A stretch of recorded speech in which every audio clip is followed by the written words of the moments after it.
Esse vídeo é sobre o segundo episódio da segunda temporada de A Casa do Dragão, e como eu fiz no vídeo anterior que eu falei sobre o primeiro episódio da segunda temporada, esse vídeo é mais para trazer minhas análises, as minhas opiniões e também uma visão geral de como eu acho que a série está caminhando. E nesse vídeo em especial eu quero falar sobre Rhaenyra e Aegon, a rainha e o rei que lutam por esse trono, e que pra mim foi a coisa mais importante do episódio dessa semana, e como esse episódio lidou também com um tema que é essencial em A Casa do Dragão, que é falar sobre poder, e eu vou falar sobre tudo isso nesse vídeo.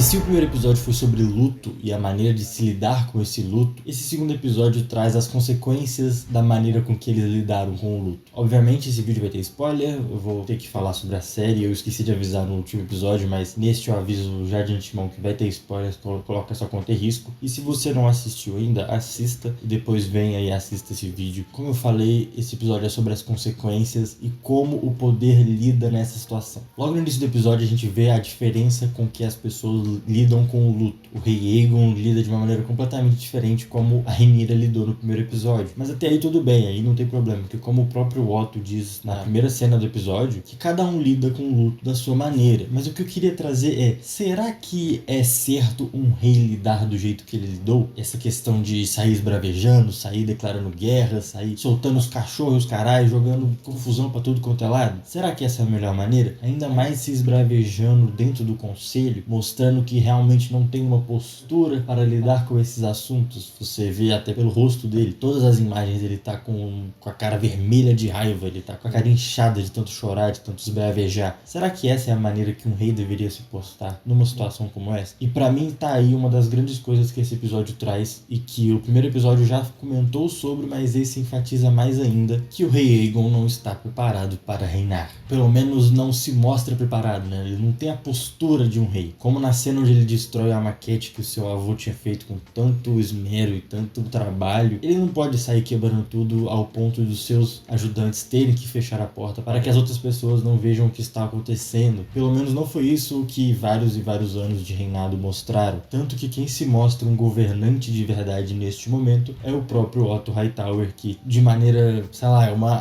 aula de guerra, uma aula de como se lidar com a guerra e como se governar, mostrando o que deve ser feito numa situação dessa, e mostrando como se realmente ganha uma guerra. Porque não ganha uma guerra com armas e com quem mata mais ou quem domina mais territórios, mas sim quem conta a melhor história. Isso é o básico da guerra. Não só da guerra, mas de todas as disputas de territórios, as disputas de própria discussão. Você está discutindo com uma pessoa, você até pode perder a discussão, mas se você conseguir convencer todo mundo que a sua história é melhor, você praticamente já ganhou aquela discussão. E com isso ele mostra o quão o rei é despreparado, é imaturo, não está pronto para reinar, mostrando que toda aquela marra, aquela pompa que o rei magnânimo tinha foi embora rapidinho, sabe? Na primeira vírgula fora do texto ele já perdeu completamente o controle. E é aquilo que o Febem fala, né? Que postura é muito mais do que só estar de coluna reta.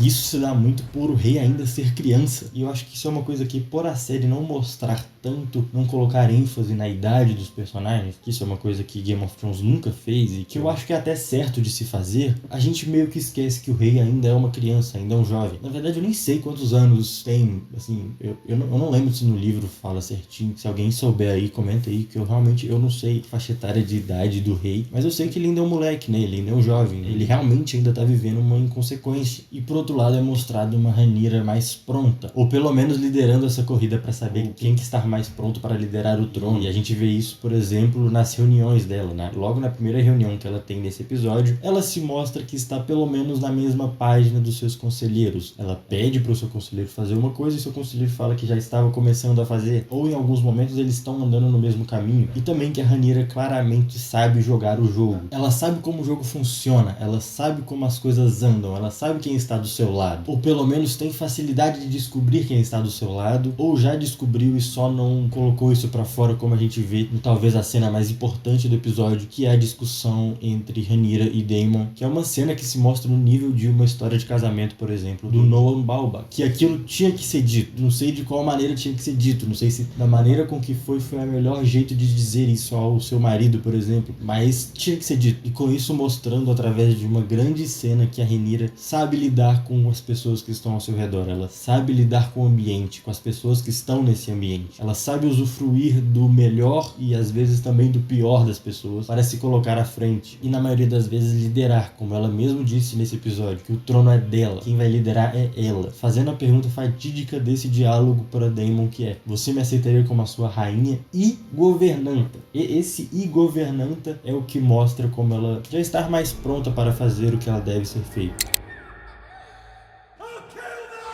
E com todo respeito, destruindo aquele personagem do Daemon que a gente nem sabe o que ele quer, né? A gente nem sabe do porquê ele tá ali. A gente não sabe se ele tá ali para governar junto ou se ele tá ali só porque ele não consegue se livrar dessa ideia de ter perdido, de ter entregue o trono e o poder para outras pessoas. Eu lembro que tinha um técnico meu na época que eu jogava bola, que ele falava que, apesar de tudo, a gente tem que saber jogar o jogo. A gente não pode só saber lidar com a parte boa da pessoa, porque em alguns momentos você vai precisar da parte ruim da pessoa, ainda mais numa série que se mostra tão política como se mostrou nesses 2 primeiros episódios, e que a guerra tá logo ali, a guerra já tá chegando, a guerra vai acontecer, é inevitável, e o Aegon, por outro lado, se mostrando tão infantil e tão inocente e tão criança como ele realmente é. O próprio Otto fala no final do episódio que jovens são igual pavões, né? Eles só gritam e colocam as penas pro alto e ficam se mostrando, e a gente vê claramente isso numa fala do próprio Aegon. Ele simplesmente despede o Otto do cargo de mão e o Otto responde pra ele falando assim: você não ousaria? E ele fala: sim, eu ousei e eu achei isso fascinante. E é isso, ele não tem outro sentido para fazer isso. Ele praticamente jogou fora um mão que estava à frente do cargo durante, sei lá, 3 reis, se eu não me engano.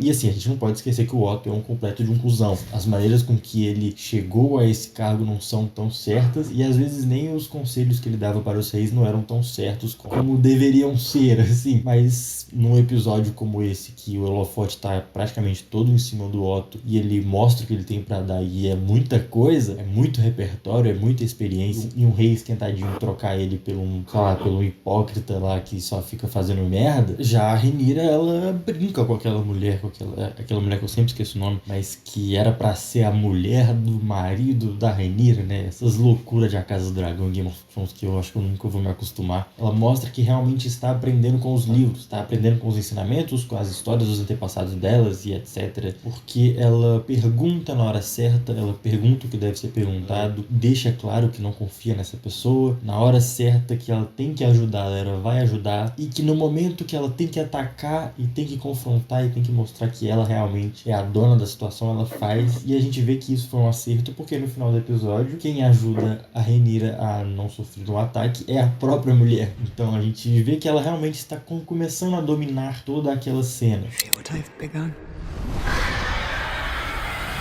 Mesmo com essas soluções tão simples e tão novelinha das 10, novelinha das 9, sei lá, como por exemplo a Alicent, que tem que tomar as rédeas da situação porque o pai dela vazou e agora ela tem que dominar, ela tem que fazer o papel que o pai dela fazia, faz isso por meio de uma cena que eu particularmente achei bem brega. Tá dominando a pessoa não só pelo prazer, mas também pela cabeça da pessoa, consegue entrar na cabeça da pessoa e ter esse poder nas mãos de não só ser a mãe do rei e a mãe da rainha, que isso é outra coisa que eu não sei como as pessoas normalizaram.